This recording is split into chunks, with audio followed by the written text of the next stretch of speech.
So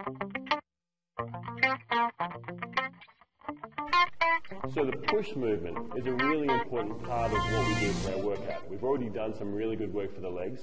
Let's now take it to the upper body. Now when people think of a push movement or like a push-up, they actually don't realize that there is a lot of core activation that happens within that exercise. So what we're going to do today, since it's only week 1, is an exercise which I'm going to call an adjusted push-up or a rolling push-up.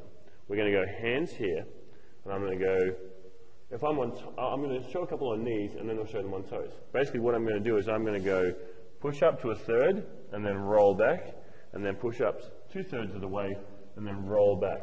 I'm not going here and up. However, when I'm right here, so to get started on those, I'm going to go 2/3 here.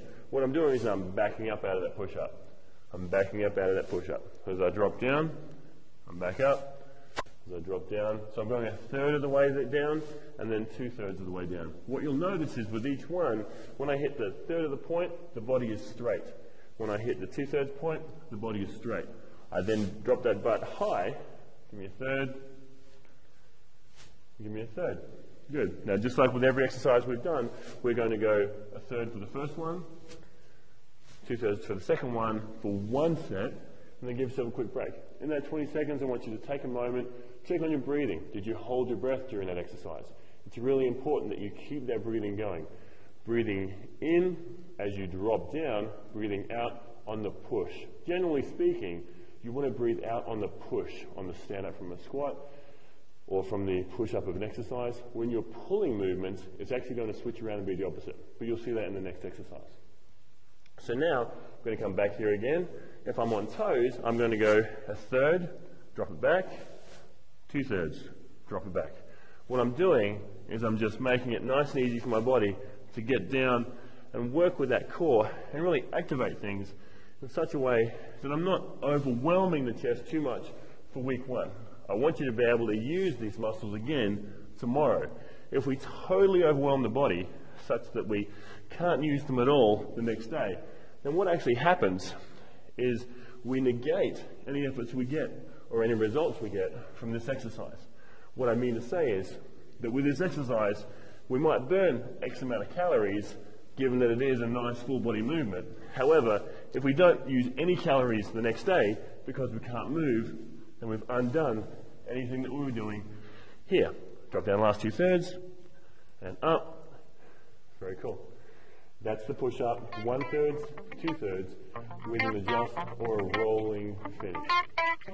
Next up is a pull movement. It's the opposite of the push movement, and it works different muscles. You'll notice the whole time we haven't talked about let's work the chest and tris, or let's work the quads or the hamstrings. What we've done is focused on full body movements. Why? Because it's a short workout. We want to work lots of muscles together, and what we want to focus on is movement groups, not muscles, because the body knows movements.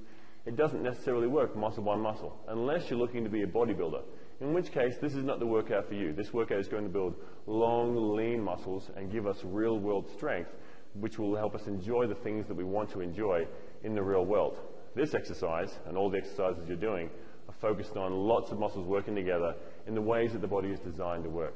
Okay, so if Rebecca gets started on that exercise, you'll notice that she is pulling in tight with 2 hands. What she's done is she's set up a band. Now you can have this band at pretty much any height, and if you have a resistance band, you can wrap it around a bar or wrap it around a piece of furniture, wrap it around something in your house that is sturdy and stable, make sure of that part, and then she's got 2 hands pulling in tight. She's breathing in as she pulls in and letting it out as she lets it go.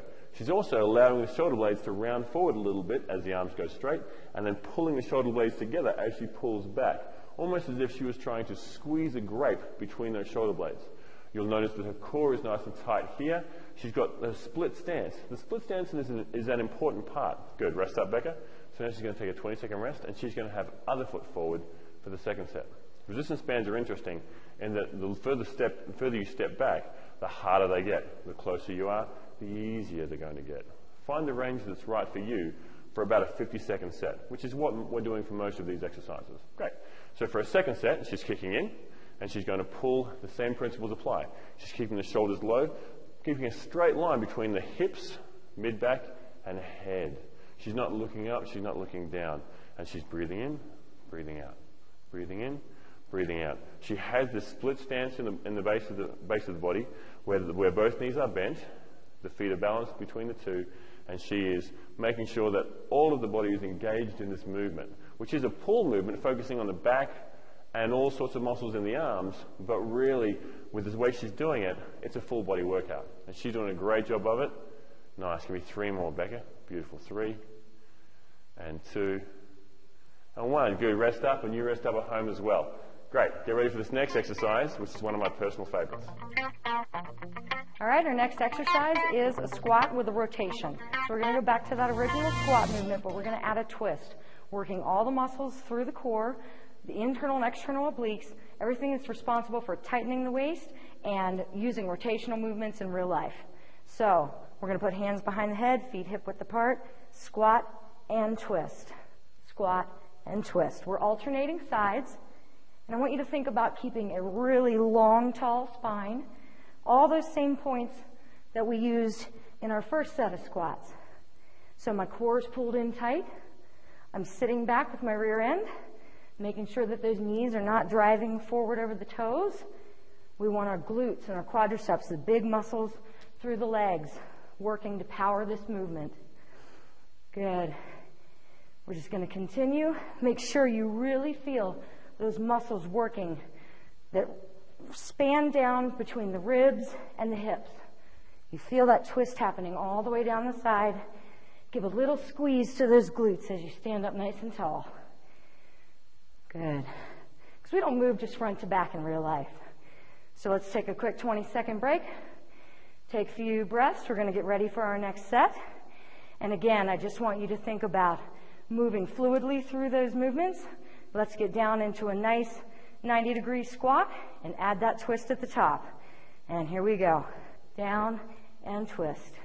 Down and twist. Good. You feel like you're whittling your waist in here, as well as building up that rotational strength and stability that we need. Again, because real life does not happen in one direction. We bend, we twist, we move side to side, forward and back, all different angles. And we want our bodies to work efficiently through all those ranges of motion. Good. Think about holding that belly button into the spine. Stay nice and tight. Inhale, exhale as you push up to the standing position. Good. A few more to go here. The whole body, legs, core, arms, everything's been moving in coordination, getting a great workout. So just a few more here. We got 3, 2, 1, and we're done. The exercise we're going to do next is called a side step with opposite arm reach. It's one of my favorites because it gets deep into the glute in a way you just can't with any other exercise. So Rebecca's going to step to the right and reach forward with that opposite hand. So what we're doing is that side step, and we're adding a hand reach. The purpose of that is so that we can really get deep into that right glute. And by adding that arm forward, she's actually activating all sorts of core muscles as she goes. A thing I love about this exercise is we're also adding a side step, which means that all of these muscles that pull the legs together and push them apart are also working. It's really a true full body exercise with no weight required.